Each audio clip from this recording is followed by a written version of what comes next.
अस्सलामुअलैकुम दोस्तों, क्या हाल चाल। रिपीटिंग न्यूज़ है जी। मस्कत ईद फेस्टिवल जो कि कल 15 फरवरी 2024 से शुरू होने जा रहा है और 2 मार्च तक जारी रहेगा। वेन्यू जो है ओमान ऑटोमोबाइल एसोसिएशन पुराने एयरपोर्ट के सामने जो कार रेसिंग वाला क्लब है वहाँ पे।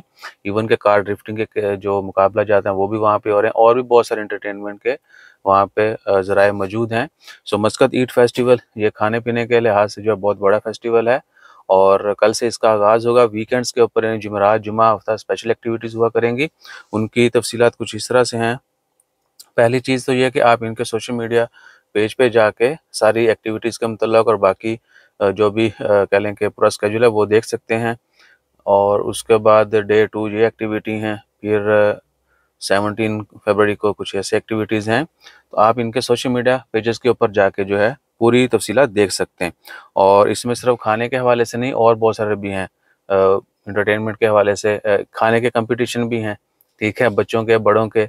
उसके बाद ड्रोन शो, फायर शो, इस तरह के और बहुत सारे इवेंट्स। फिर सिंगिंग के और बाकी जानी एक फैमिली के लिए या ओवरऑल फेस्टिवल टाइप ही है। काफ़ी मज़ा आएगा, जगह भी अच्छी है। इंशाल्लाह ताला खैर हम भी कोशिश करें कि वहाँ जाएं और कल ही जाएं। फिर जो भी मामलात होंगे वो आपके सामने रखे जाएंगे। तो दुआ में याद रखिएगा। खुद भी जाइए, घूमिए फिरिए, ज़िंदगी को थोड़ा एंजॉय कीजिए। फोर्सफुली कभी कभी बाहर निकला करें घर से। जज़ाकल्लाह। अल्लाह हाफिज़।